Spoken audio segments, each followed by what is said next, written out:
Siempre hay crisis cíclica a lo largo del desarrollo capitalista y normalmente una crisis que abre un periodo de recesión, la crisis y la recesión que le sigue son capaces de regenerar el sistema y entonces generar un nuevo auge y el correspondiente crecimiento de la economía. Pero en ciertas ocasiones, que pueden ser cada 30 o 40 años, la crisis y la recesión que le sigue no es capaz de recrear las condiciones de valorización del capital, o sea, de una tasa de ganancia adecuada para empujar la inversión y el crecimiento, y eso está demostrando que hay problemas de orden estructural, o sea, que el sistema está exigiendo un cambio en las instituciones económicas que lo han venido regulando en los últimos 20, 30 años en el patrón de acumulación que entra en crisis. Y este es el caso de Estados Unidos. Y la prueba, digamos, indirecta de que hay problemas de orden estructural es que como estos no se han resuelto, la recuperación ha sido mínima, muy irregular, muy débil, muy exangüe. Aquí tendríamos que empezar a hablar de las características de un patrón de acumulación. Me remito a lo más medular, que sería condiciones de producción de la plusvalía, de apropiación de la plusvalía y de utilización de la plusvalía. En términos de condiciones de producción, por ejemplo, hay un incremento brutal en la tasa de plusvalía en Estados Unidos y que en un grado relativamente menor se explica por mayor productividad y sobre todo se explica por cierto descenso o constancia en los salarios y alargamiento de la jornada de trabajo que también se ha dado en los últimos 10-15 años en Estados Unidos. Dos, en términos de apropiación de la plusvalía, es evidente que una parte creciente de la plusvalía se va a sectores improductivos, en especial al bancario financiero, y no queda en manos del capital productivo, que es el que produce la plusvalía. Y tres, en términos de utilización, sube drásticamente los usos improductivos de la plusvalía y cae drásticamente la inversión productiva, o sea, los usos productivos de la plusvalía. Y esto da lugar a tendencia al estancamiento económico, tendencia a un parasitismo y despilfarro creciente de los recursos en Estados Unidos, y esto es básicamente lo que habría que reordenar.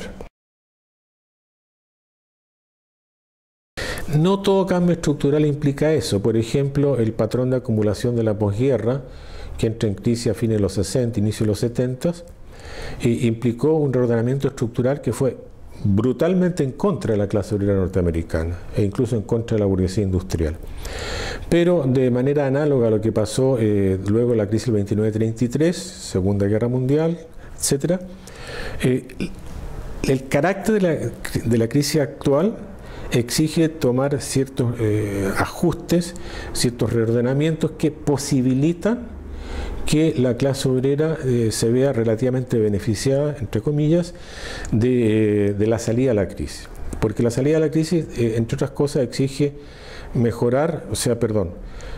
disminuir la tasa de plusvalía, mejorar la distribución del ingreso, hacer crecer los salarios fuertemente.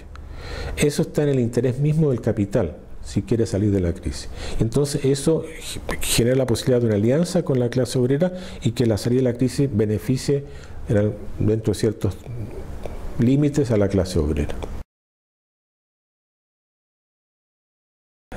Parecía que iba a ocurrir porque evidentemente Obama atrajo a los sectores asalariados, generó incluso entusiasmo, atrajo a algunos segmentos de la burguesía industrial, media y pequeña en especial, pero el gobierno de Obama no ha sido capaz de empujar esta alianza, ni mucho menos de cambiar los términos de la política económica, todo lo que ofreció.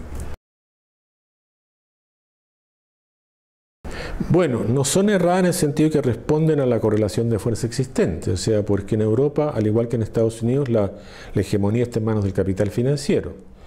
Y la salida a la crisis que impone el capital financiero es la que nosotros conocemos muy bien en América Latina, tipo Fondo Monetario Internacional, o sea, bajar los niveles de actividad económica, elevar los niveles de desempleo, bajar los salarios, etcétera, etcétera, ¿no? Eso es lo que están haciendo. El problema es que con eso no van a salir de la crisis, porque están haciendo justamente lo contrario de lo que el reordenamiento estructural, que una crisis de orden estructural está exigiendo. Entonces lo que van a provocar es hundir más a la economía, y es lo que se está observando. No, es una fracción de la clase dominante que es el capital financiero, ¿no? Ella defiende, o sea, no tiene mucho sentido en este caso hablar de la clase capitalista o la burguesía en general, porque hay fracciones. Y entonces la fracción, digamos, del capital financiero, que es la que ejerció hegemonía y la sigue ejerciendo, la que está empujando este tipo de salidas. Pero hay otras fracciones del capital y esperamos que despierten. Mira, cuando uno analiza crisis de orden estructural de este tamaño históricamente, te encuentras con que, aparte de que hay cambio en el patrón de acumulación en la potencia dominante, hay cambio en la correlación de fuerza entre las grandes potencias interimperialistas.